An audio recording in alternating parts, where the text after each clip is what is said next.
আজকে থেকে আবার গায়ে গায়ে জ্বর। কোভিড টেস্টে পজিটিভ আসে। জ্বর চলে গেছিল, আজকে এখন আবার দেখা যাচ্ছে আর শরীর পুরোটা ব্যথা। 2020 সালে মহামারী আকার নিলেও করোনার সংক্রমণ ঝুঁকি এখনও শেষ হয়ে যায়নি। এটি একটি পরিবর্তনশীল ভাইরাস যা পূর্বে আলফা, বিটা, ডেল্টা, ওমিক্রন ইত্যাদি ভেরিয়েন্ট হিসেবে ছড়িয়ে পড়েছিল।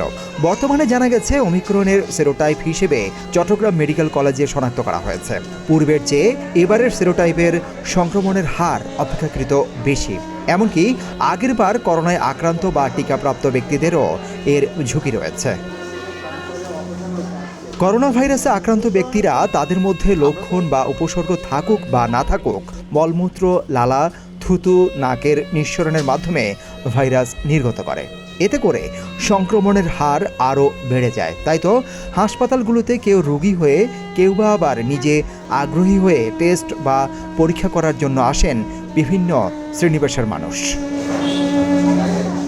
করোনা ভাইরাসের সংক্রমণ বা ডেঙ্গু জ্বরের যে কোনো উপসর্গ দেখা দিলে দ্রুত চিকিৎসকের পরামর্শ নেওয়া উচিত। প্রয়োজনীয় পরীক্ষা নিরীক্ষার মাধ্যমে নিশ্চিত হতে হবে রোগীর ঠিক কী ধরনের সংক্রমণ হয়েছে।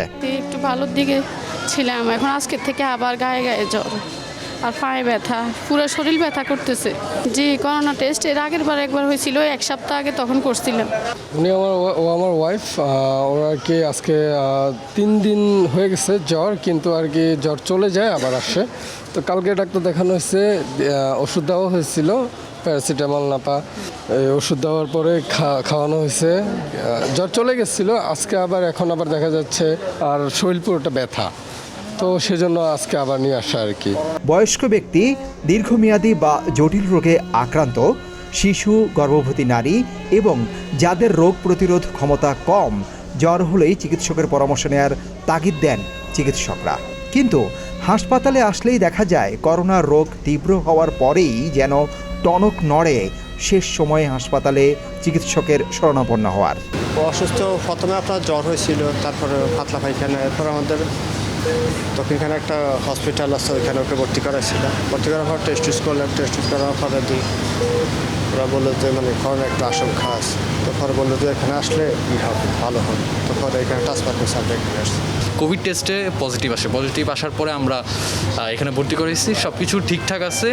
মূলত খাবারের অনীহাটা থাকে, শরীর ব্যথা থাকে, জ্বর উঠানামা করে, বিপি, বিশেষ করে বিপিটা লো হাই হইতে থাকে। এটা একটু বেশি প্রবলেম করে বিপিটা, আমার মনে হয় করোনায়। আর পরিষ্কার পরিচ্ছন্ন থাকলে সব কিছু ঠিক থাকবে। আর অবশ্যই সেফটি ফার্স্ট। এই জানা যায় মাথা ব্যথা, অত্যধিক তৃষ্ণা, গলা ব্যথা, পেশির ব্যথা, গিঁটে ব্যথা, বুকে চাপ, শ্বাসকষ্ট, কাশি, ক্ষুধামন্দা, বমি ভাব, বমি, শারীরিক দুর্বলতা আর অধিক ক্লান্তিও করোনার সংক্রমণের উপসর্গ। তাছাড়াও শ্বাসের গতি স্বাভাবিকের চেয়ে বেড়েও যেতে পারে, দেখা দিতে পারে ঘুমের সমস্যাও। এতে করে দ্রুত চিকিৎসা সেবা না নিলে করোনার সংক্রমণের সাথে সাথে অন্যান্য উপসর্গ দেখা দিতে পারে বলেও জানান চিকিৎসকরা। তবে বিশেষজ্ঞরা বলছেন, সংক্রমণ বৃদ্ধি পেলেও এ নিয়ে আতঙ্কিত হওয়ার কিছু নেই। সবাইকে শুধু একটু সচেতন থাকতে হবে। যে কোনো সময় কোভিড-19 যে ভাইরাস রয়েছে, they can change their variant, they can change their genome.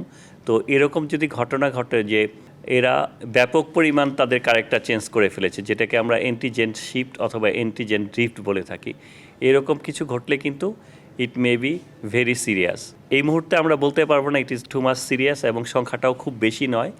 এখনও আতঙ্কিত হওয়ার কোনো ঘটনা ঘটেনি। যদিও চিকিৎসকরা বলছেন এখনও উদ্বিগ্ন হওয়ার মতো পরিস্থিতি হয়নি। যারা আক্রান্ত হচ্ছেন তাদের অধিকাংশই হার্ট, কিডনি সহ নানা জটিলতায় ভুগছেন আগে থেকেই। সিদ্দিকুর রহমান, রোমন, প্রতিদিনের বাংলাদেশ।